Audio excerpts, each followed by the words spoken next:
দর্শক দেখছেন খুলনা টুডে, সঙ্গে রয়েছে এই মুহূর্তে আমরা নিরালায়, যেখানে গতকালকে আমার পেছনে যে এলাকাটা দেখতে পাচ্ছেন, এখানে একটি হত্যাকাণ্ড সংঘটিত হয়। আসলে খুলনার মানুষ আতঙ্কিত, উদ্বেগ উৎকণ্ঠায় প্রতিনিয়তই তারা কিন্তু আতঙ্কিত। তারা জীবনের যে হুমকি, ভয় ভীতি নিয়েই তারা চলাচল করছে শান্তির শহরে খুলনা নগরীতে। তো আমরা আসুন আজকে আপনাদের দেখানোর চেষ্টা করি মানুষের জনমত জরিপের জন্য। এখানে খুন হচ্ছে, ওখানে সমস্যা আছে, দুর্ঘটনা হচ্ছে, রেল দুর্ঘটনা, সড়ক দুর্ঘটনা, সমস্যার মুখে হচ্ছে। বিশেষ করে দেখা গেল হত্যাকাণ্ডের ব্যাপারটা আছে, যে যুবলীগ নেতা খুন হয়েছে কিছুদিন আগে, আপনারা জানেন, দৌলতপুরে এইদিকে। এরকম অনেক জায়গায় কয়েকটা হত্যাকাণ্ড খুলনায় প্রায় হচ্ছে আর কি, যে কারণে একটু হলেও শঙ্কিত আর কি। আবারও মৃত্যু, ছুরিকাঘাতে যুবক খুন, একের পর এক হত্যাকাণ্ডে উদ্বিগ্ন খুলনার মানুষ। গতকাল সোমবার রাতে নগরীর নিরালা এলাকার শাওন হার্ডওয়্যার অ্যান্ড ইলেকট্রনিক্স নামক একটি দোকানের পাশেই ঘটে গেছে আরেকটি হৃদয় বিদারক হত্যাকাণ্ড। পরিসংখ্যান বলছে, গত কয়েক মাসে খুলনায় ঘটেছে অন্তত 28টি হত্যাকাণ্ড, যা শান্তির নগরী হিসেবে পরিচিত এ শহরের জন্য উদ্বেগজনক বার্তা। কবে থামবে মৃত্যুর মিছিল, কবে মিলবে এর থেকে উত্তরণ? এ প্রেক্ষাপটে আজকে আমরা সাধারণ মানুষের মুখ থেকে শুনবো এ শহরের বাসিন্দা হিসেবে কতখানি নিরাপদ মনে করছেন তারা।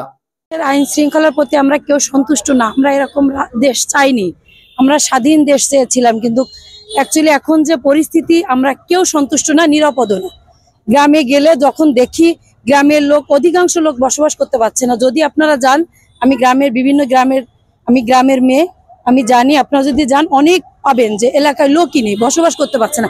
বিগত 16 বছর কিন্তু তারা সুন্দরভাবে বসবাস করছে। এখন যারা আমলিক করছে তারা বসবাস করতে পারছে না। কারো গরু নেই, হাঁস নেই, মুরগি নেই, বাড়িতে কোনো লোক নেই, কারো জানলা খুলে নিচ্ছে, দরজা খুলে নিচ্ছে। আমরা নিজেদেরকে নিরাপত্তা মনে করছি না কোনোভাবেই, বাচ্চাদেরকেও বাইরে বেরোতে নিরাপদ মনে করছি না। যদিও আগে ছাড়তে পারছি, এখন কোনোভাবেই ছাড়তে পারছি না। বর্তমানে আমাকেও নিরাপত্তা কোনো নিশ্চয়তা নাই, আর এবং রাস্তাঘাটও চলা বর্তমানে হচ্ছে না। রিসেন্ট কিছু ঘটনা ঘটেছে, যে এটার কথা আপনি বললেন, সেটার কারণে আর কি একটু তো মানে নিরাপত্তাহীনতা ফিল করছি। আমি সঠিক নির্বাচনীয় মানে একটা নিরপেক্ষ নির্বাচন দিয়ে নতুন সরকার গঠন হলে দেশে শান্তি ফিরে আসবে। আর বর্তমান যিনি আছেন ইনিও ভালো, ডক্টর ইউনূস, ইনিও ভালো। ইনি বিদেশ থেকে যা কিছু ওনার যোগ্যতার ক্যাপাসিটিতে আনছে, দেশে যে দারিদ্র সীমার নিচে আমরা অবস্থান করছি, এটা প্রতিহত করার জন্য উনি সর্বোচ্চভাবে প্রচেষ্টা চালিয়ে যাচ্ছে। তাহলে আমাদের আসলে সেফটি কোথায়? বাংলাদেশে যে আইন শৃঙ্খলার যে নিয়ম কানুন, আমি মার্ডার করছি, মার্ডার করে আমি জেলে গেলাম, যাওয়ার পরে কি হলো, দুদিন পরে আমার টাকা আছে বা ক্ষমতা আছে, আমি জামিন নিয়ে বের হয়ে গেলাম। বের হয়ে কি আমি মাথায় টুপি হাজি পরে কি আমি হাজি হয়ে যাবো? আমার কথা কি ভুল বললাম? আমি মার্ডার করে জেলে যাওয়ার পরে জামিনে যদি বেরিয়ে হয়ে যাই, ফাঁসি মাসি কোনো কিছু যদি না হয়, তাহলে সে লোকটা কি চাই আবার ভালো হবে? তাহলে এই ধরনের নিয়ম কানুন এগুলো যদি চেঞ্জ না হয়, বাংলাদেশে মার্ডার জীবনে কমবে না।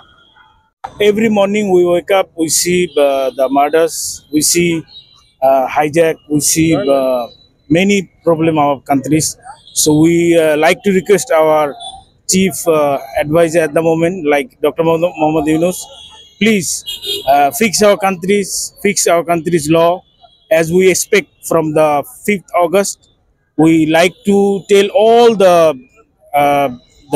government chief, we like to tell them, please fix our country's law.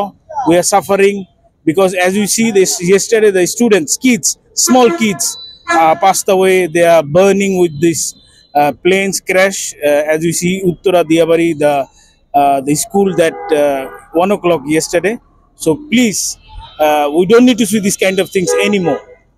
The father losing their kids, the mother losing their kids. Please, if people do not fix these things, will be suffer every day. অনেক সময় বেরোই না, গ্যাঞ্জাম বাসার দেখলি বাসাতেও বেরোই না। আমাদের খুলনা আগে খুব শান্তিপ্রিয় ছিল, এখন দিন দিন একটু অশান্তি হয়ে উঠছে। খুন রাহাজানি দিন দিন বেড়ে যাচ্ছে। আমি আকুল আহ্বান করব যে আমাদের খুলনা বা অন্যান্য যে জেলা আছে, যে পুলিশ প্রশাসন ভাইরা আছেন, এরা একটু শক্ত হন, এরা একটু কঠোরভাবে আইন শৃঙ্খলা বজায় রাখুন।